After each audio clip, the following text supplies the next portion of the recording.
Friends, that should be the thumbnail. Just Friends, haters, hello, and welcome back to another video if you're new here. Hi, my name is Erica.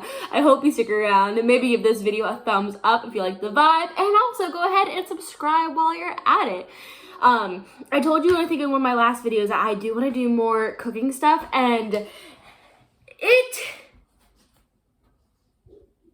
I don't care what you say, but it is fall, in my opinion. I know officially the fall autumnal solstice doesn't come until the end of September, blah, blah, blah, blah, blah, blah, blah. It is pumpkin season, and I don't care what you say, all right? Oh, this curl is still living its best life. It's really just casting a shadow. It looks like I've got like a little stage mic on my head. So with the autumnal and going into the fall winter season come delicious vegetables like a butternut squash. Butternut squash is one of my favorite things. It tends to be steady there, mate. It tends to be a staple for a lot of my cooking within the fall and autumn when they're better in season. They're less expensive because they're in season and things like that. So I'm going to be cooking a butternut squash and doing something kind of spicy. I haven't decided yet if I'm only going to do one recipe, which is my go-to recipe, or if we're going to do multiple. So I'm going to show you one of my favorite recipes to make for the kind of fall, autumn, into winter, cozier season. So with that, let us get the cutting of the butternut squash. I am switching it up a little bit. So usually I'll cut butternut squash and roast it like in cubes, but today I'm going to roast it and then I'm going to make a butternut squash sauce. Sorry, I've been in New York too long! Thing is, you really have to have a bit of muscle when you're cutting butternut squash. These bad boys, oh, look at that color. Ain't she pretty?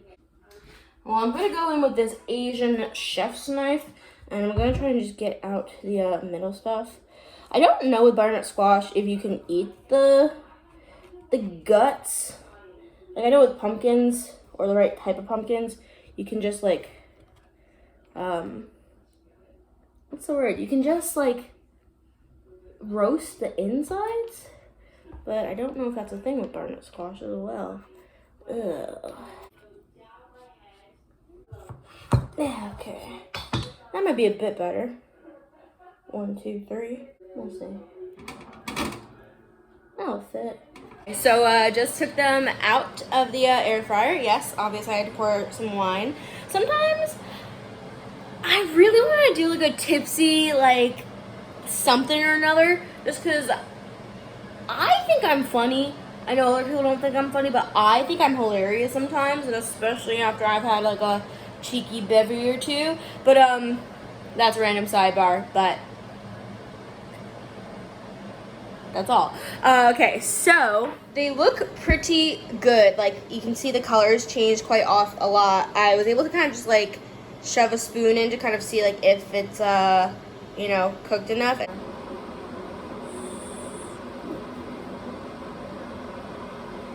No! A little fruit fly fell into my wine. So for the sauce, I'm gonna keep it kind of simple. I'm not one to do too crazy when it comes to seasons, but I'm gonna do a bit of this garlic paste I have, some seasoned pepper by Tastefully Simple, some pink salt, and then some thyme. If I want to get fancy, I might throw a bit of oregano in there, but like knowing me, I probably won't. If you have an Aldi, these like things, I don't know what they are, these stir-in pastes, they're so useful when it comes to like being a baby adult. Like I tend to have like the most random amount of ingredients. I feel like I never have like household staples compared to most people. Like garlic, onions, those don't live in my house, but I do sometimes have these. Highly recommend if you're someone like me who just like, because they last very, very long also. So about that much. Okay, so we've got something that's liquid. I should put the cap on. That's a disaster waiting to happen. All right. I'm a bit excited. It did get liquidy. Ooh. Oh, it smells amazing.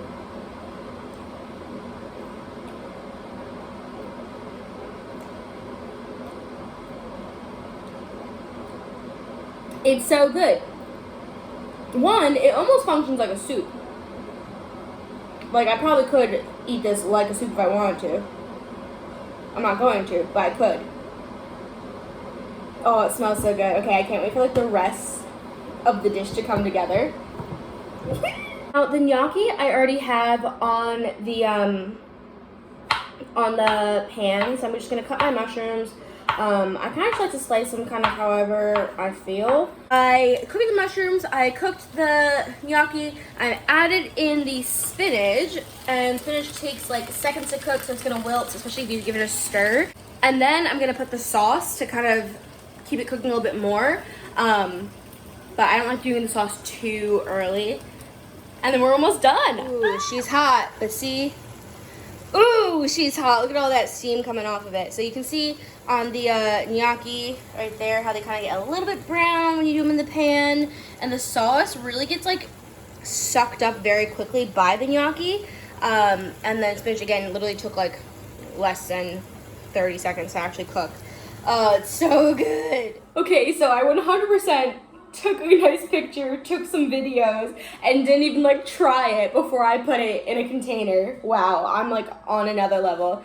Oh, it smells so good. It's got that right balance of like the sweet from the butternut squash, but then a bit of like that spice from the spice I put in, especially that ginger.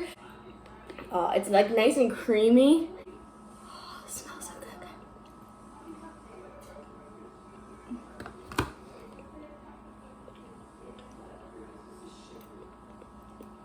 I'm a culinary genius. Okay, so now we're going to be doing recipe number 2 of this video. This has become something that I think has become one of my new favorites of anything I've ever eaten or cooked ever. I know, big statement. So this is going to be a cheeseburger gnocchi dish. I don't know if I said this, but all these dishes are going to be gnocchi. I think you know that. I think that's the title of this video, Gnocchi 3 Ways. Yeah. So this is going to be a cheeseburger gnocchi dish. And I will say, I kind of prepped it a little bit, so we're not going to be as chaotic as my usual cooking videos. Because I did make this a few days ago, and so I have extra meat already cooked, so that's one less thing to be doing. I will say that this is something that you can make it a little bit better for you. I did find this recipe originally kind of through Pinterest one time I was browsing, and me, being the classic shit show chef that I am, I didn't have a good portion of the ingredients, so I, right from the get-go, kind of put my own spin on it, and I definitely think mine's probably a little bit healthier than what the actual dish is, because I'm using things, so for example, I'm using unsweetened almond milk instead of heavy cream. I used ground turkey instead of ground beef. I was like, ground hamburger? I was like, no, ground beef. So it's a few little things here and there that I think are gonna make the big difference. So everything that you're seeing is what I'm going to be using. Pretty simple ingredients. It's some tomatoes. I am going to use a little splash of this pasta sauce that I just had in the fridge. It's the same thing I did the other day too. You can use like a can of diced tomatoes. That would work well as well. But I figured, again, let's just use what we got. You're going to be using some gnocchi, as well as then, like I said, the unsweetened milk. Say a Mexican 4 blend is what I use, and then like I said, ground turkey. So benefit of using ground turkey compared to like beef was what the original recipe calls for, is that turkey is usually a much leaner meat, so especially if you're like me who's on a fitness weight loss journey, using something like this is gonna be a little bit better in terms of your macros. I mean, this is literally 99% fat free. So in say one serving of this, in one serving it's 120 calories, 1 gram of fat, 0 grams of carbs, and 28 grams of protein. So something like this. We're also going to use some stir-in garlic paste. I think I showed you guys the other day that I love using like this and the ginger one. I feel like I use those two quite often compared to anything else. A little bit of butter in the pan to cook the gnocchi. Okay, so first things first, you put your butter in the pan. I already did that. It's now kind of melted a bit. And then you're going to put the gnocchi in there. You want to make sure the gnocchi is at like a pretty even layer. And gnocchi literally does not take very long to cook, especially if you are like me and you always like use a little steam hood thing. While that's going, I'm gonna cut my a couple of my fresh tomatoes. I use kind of like a good handful because I feel like I just like I don't know, if you were gonna use tomatoes, you would use like a can, I think a 10-ounce can. But I'm just gonna use a handful of tomatoes. I'm just gonna kind of try and cut to the best of my ability. Gonna kind of cut them in half and then half again, I think. Don't want them too big because I do want them to kind of cook down a bit. And so just if you cut them a bit smaller, then the chance of it working a bit better is good. If you're making this, again, making this from scratch, like without having the meat prepped, what you're actually gonna do, you're gonna cook the gnocchi and you're gonna kind of wait for it to get a little bit brown, which is what's happening behind me right now.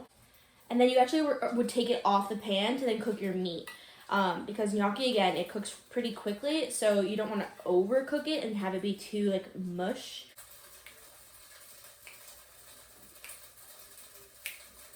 Okay, so then I'm gonna put in my meat. And then I'm gonna squeeze in some of my garlic paste, just kind of like a bit of a squeeze-a-rooney, not too much, not too little. And my tomatoes. And then just like a little bit of tomato sauce. I'd say probably less than 1/4 of a cup. This is the Bertolli Vineyard Marinara with Merlot wine in it. I feel like it adds a nice little. Add some milk. Oh, and this is actually one thing I forgot to say in the beginning. So you're also gonna want to add a little bit of like beef stock if you have it. Now I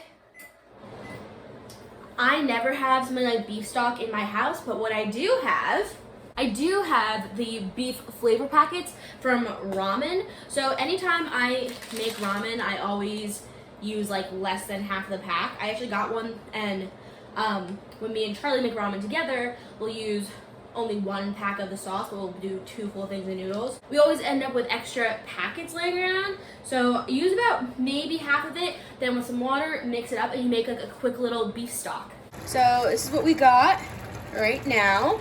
Yes, it does look a little bit more soupy, but again, that's why we now uncover it. We keep stirring it. We want that liquid to cook off a bit more, and then not too long, and then you're just gonna add the cheese, which helps like thicken it up. I hope you can hear me. I know we're kind of close to the exhaust fan, but you can see a little bit from this angle how it's kind of thickened up, like the liquid is kind of cooked off a bit. And so now what you're gonna do is you're just gonna add a big handful of that cheese and watch it just melt. And then watch it just kind of melt and make like a delicious, like kind of creamy sauce. I'm gonna do a big handful and a half because I like things really cheesy. And it does not take long to start cooking in. You want to mix it as it creates, again, that kind of delicious cheesy sauce. Oh, it's so good. And you see it happening. You see it slowly making like a. Oh, it's just so good. Creamier, cheesier. Oh, it's so good. Oh, it smells so good. Okay, so gonna pop it in my bowl. Popped some Parmesan on top because I feel like you gotta, if it's anything pasta related, you need to have Parmesan. And then the finished result. Oh, it smells so good.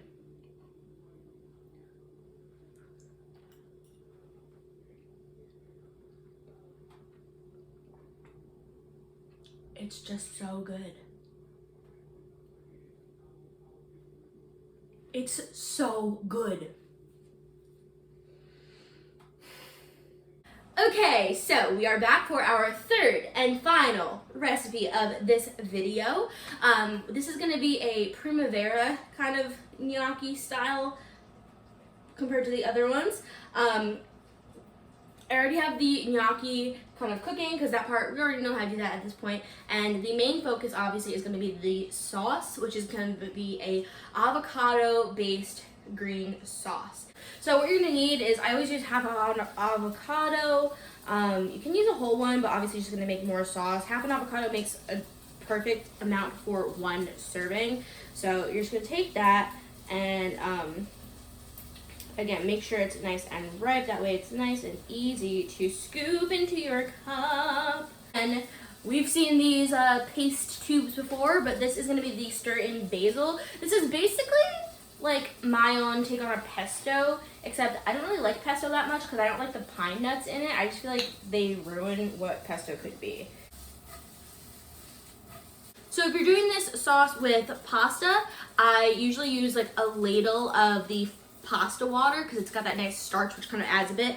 But since we're doing gnocchi, I'm gonna add a splash of almond milk, and then a bit of Parmesan as well. Goat cheese as well. Goat cheese is really nice. It gets a nice creaminess to it. So nice green sauce coming in hot.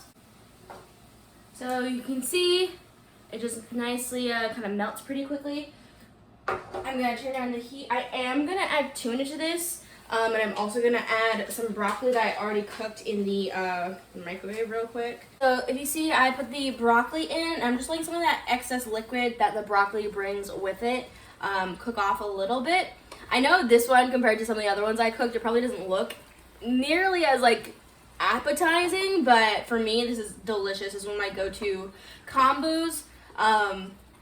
Kind of all year round. Like, I always have like tuna, avocado, pasta, broccoli with like some cheese. The only difference with this one is the difference of when I make like kind of more of like a tuna pasta salad compared to like a sauce. But this is one of my favorite things, and I don't know, kind of just again let it cook off until you get your desired thickness. I'm almost there. I do want some of this liquid to cook off a little bit more, and then we are ready to dippity-doo-dah into it and enjoy. This is what we're dealing with the final product. Again, it's kind of just a bunch of green with some gnocchi. Obviously, you don't have to do the tuna. If you don't like tuna, you can do it just like a vegetarian. You can throw in maybe some chicken or some shrimp has been really good with this combo as well. But yeah, that's really it. So that was it for me in this video. I was just editing and realized I hadn't done like an outro to this video. So I hope that you guys really like this. I hope that these recipes were helpful. These are some of my staples, and especially my seasonal staples for sure. But yeah, I just hope that it gives you a little bit of a twist on your daily food and things like that. If you guys do try out any of the recipes, let me know, and comment down below which of the three was your favorite. I'm thinking the cheeseburger one will win, but that's just me. I think that right now that's probably my go-to favorite. So thank you guys so much for watching. Don't forget to give this video a thumbs up if you did like it, and don't forget to subscribe if you haven't subscribed already. Besides that, I'll see you guys later. Goodbye.